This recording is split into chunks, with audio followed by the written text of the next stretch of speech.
Selamat datang di YouTube channel saya, Nanang Sriadi. Pada kesempatan ini saya akan berbagi sebuah web tool terbaik untuk guru dalam mengajar offline di kelas maupun secara online menggunakan classroomscreen.com. Namun sebelumnya jangan lupa untuk klik subscribe untuk membantu kami membangun channel ini agar lebih baik lagi. Pertama, kita buka browser kita dan lakukan pencarian Classroom Screen atau langsung masuk ke classroomscreen.com. Maka kita akan dialihkan ke halaman home dari Classroom Screen.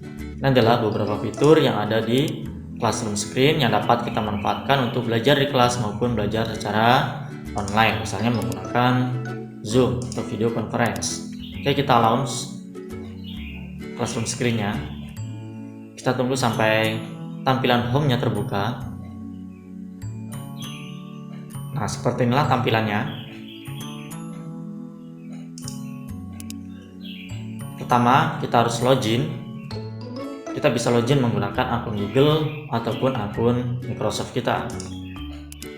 My screen adalah screen atau layar yang kita buat. Nah, kita bisa melakukan pengaturan bahasanya. Karena kalau pertama keluar tuh bahasanya bahasa Inggris. Kita bisa mencari bahasa Indonesia agar lebih mudah dalam mengoperasikannya. Langkah selanjutnya kita bisa memasukkan nama siswa-siswa kita tergantung kelas yang kita miliki. Saya kelas 8 dan kelas 9. Cara masukkannya menggunakan enter.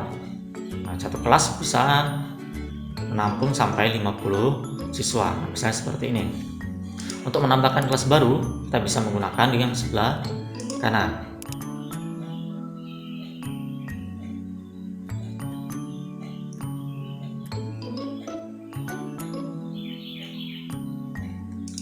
Selanjutnya kita reopen kelas kita, tampilan awalnya.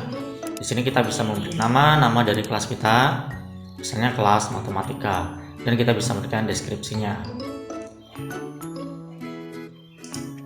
Jadi kita kembali ke halaman awal, kita bisa memilih background yang akan kita tampilkan di kelas kita. Kalau di offline di kelas kita bisa menggunakan proyektor. Kalau dalam pembelajaran online misalnya menggunakan Zoom, kita bisa menggunakan share screen-nya. Kita bisa memilih gambar yang ada maupun upload gambar sesuai dengan yang kita siapkan misalnya. Nah, ini menu-menu di bawah bisa kita munculkan, bisa kita hilangkan, dan kita bisa melakukan full screen. Nah, ini yang pertama, kita coba beberapa tools yang di bawah. Misalnya kita menampilkan widget jam dan kalender. Nah, seperti ini ya. Nah, ini pengaturannya bisa kita lakukan. Kalau untuk kalender ini sebenarnya tidak bisa diperbesar atau diperkecil. Kalau jamnya itu bisa. Kita bisa menggesernya dengan gambar tangannya. Nah, di sini kita bisa melakukan pengaturan warna sesuai dengan yang kita inginkan.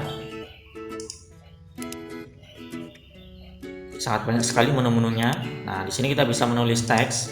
Nah, misalnya di kelas ini kita gunakan di proyektor, kita tidak perlu sulit-sulit untuk menuliskannya di papan tulis. Anggap saja ini kita jadikan sebagai papan tulis digital kita.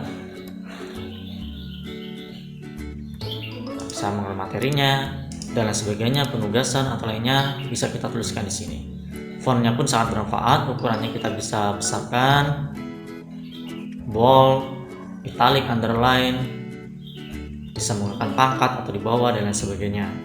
Itu bisa kita manfaatkan fitur papan tulis digital ini untuk pembelajaran di kelas maupun secara daring. Kalau daringnya ini tentunya contohnya menggunakan video conference, menggunakan share screen. Ini bisa kita perbesar ya. Nah, bisa sampai besar pun bisa tulisannya. Tergantung font yang kita gunakan juga. Selain menulis, kita juga bisa menggunakan fitur menggambar. Tentunya ini misalnya dalam pelajaran-pelajaran yang menggunakan gambar seperti matematika, IPA, seni budaya, dan lain sebagainya. Nah, kita bisa manfaatkan fitur menggambar di sini.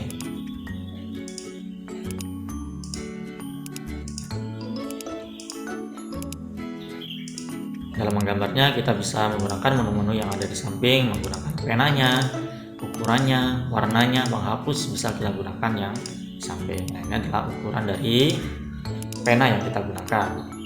Ini adalah tombol penghapusnya, kita bisa menghapus yang tidak kita inginkan. Untuk menghapus semuanya, klik tanda penghapusnya itu ya, tong sampahnya. Kita bisa melakukan full screen agar lebih leluasa dalam menggunakan gambar papan tulis ini. Sama menu-menunya seperti yang tadi.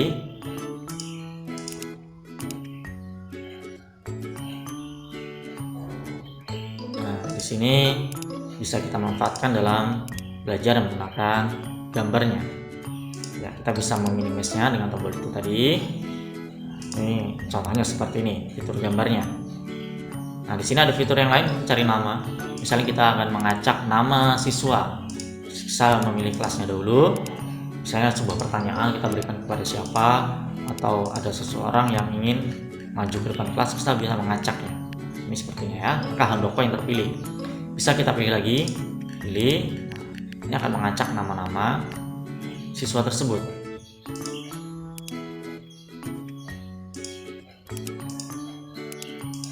Nah, ini dadu misalnya kita melakukan pengundian atau lainnya, kita bisa sesuaikan dengan materi yang kita gunakan. Misalnya dalam matematika, dalam materi peluang kita bisa contohkan ini atau yang lainnya dalam pengundian hal-hal tertentu di dalam kelas.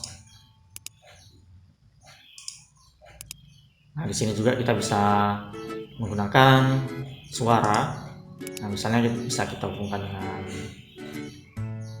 pengeras suara atau yang lain sebagainya. Kita bisa merekam suara kita.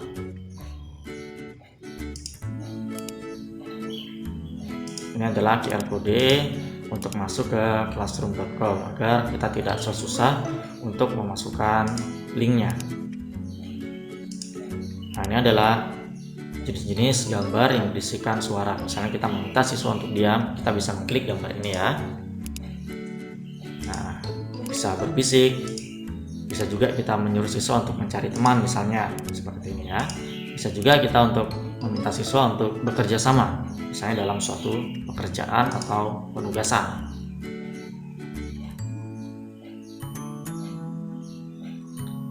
Selanjutnya, ini ada lampu lalu lintas. Nah, bisa kita jadikan sebagai peringatan atau batasan dalam mengerjakan soal. Misalnya kita sudah memberikan penugasan kepada siswa di dalam kelas. Nah, kita bisa menggunakan lampu-lampu ini sebagai tanda masih berjalan, tanda waktu udah mau habis, warna kuning, atau tanda berhenti. Kita bisa mengkombinasikannya dengan penghitung waktu. Ini adalah penghitung waktu mundurnya. Nah, kita bisa melakukan waktunya berapa menit waktu mundurnya. Misalnya ini 9 menit. Kita bisa menambahkannya menggunakan tanda plus dan menguranginya menggunakan tanda minus. Dan kita klik play, maka waktunya berjalan mundur. Nah, di sini ada beberapa musik yang bisa kita gunakan sebagai pengontrol siswa. Nah, misalnya dalam pemberian penugasan ya, bisa kita sesuaikan mana suara-suara yang dapat kita aplikasikan di dalam kelas kita. Bisa kita kombinasikan dengan lampu lalu lintasnya.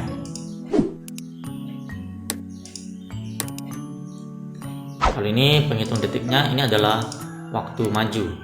Nah, misalnya ada siswa yang kita berikan tugas tertentu, berapa lama dia dapat menyelesaikannya, misalnya dengan ini. Nah, seperti itu ya.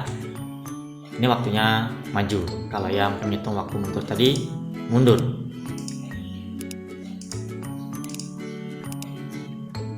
Nah, itu tadi beberapa fitur yang ada di Classroom Screen yang sangat bermanfaat, yang dapat kita manfaatkan belajar secara offline di kelas maupun belajar secara daring, misalnya menggunakan video conference.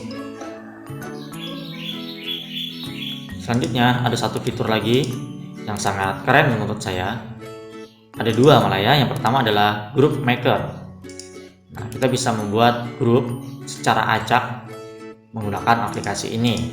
Nah, jadi ini tanpa ada objektivitas atau subjektivitas kepada siswa kita. Jadi ini diacak melalui aplikasi. Bisa memilih grupnya, misalnya 4 grup, ukurannya 3 orang per grup. Nah, maka ini akan secara acak dipilih oleh aplikasi ini. Nah, seperti ini ya. Ini sangat bermanfaat sekali dalam membuat tim atau kelompok.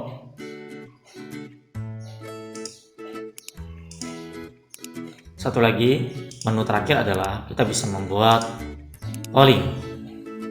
Nah, di sini bisa membuat polling, misalnya bagaimana tampang pembelajaran hari ini. Nah, seperti ini. Nah, ini misalnya siswa kita dalam kelas, bisa kita buat maju ke kelas untuk mengklik mana yang mereka inginkan dalam proses pembelajaran hari ini. Apakah sangat menyenangkan atau kurang menyenangkan atau sangat tidak puas. Nah, bisa kita gunakan fitur dari polling ini. Nah, sebenarnya tampilannya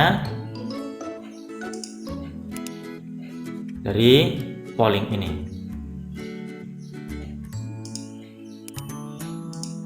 Nah, ini tadi beberapa fitur yang ada di Classroom Screen yang menurut saya sangat digital sekali. Kita jadikan proses pembelajaran di kelas menjadi digitalisasi seperti itu ya. Sangat keren sekali.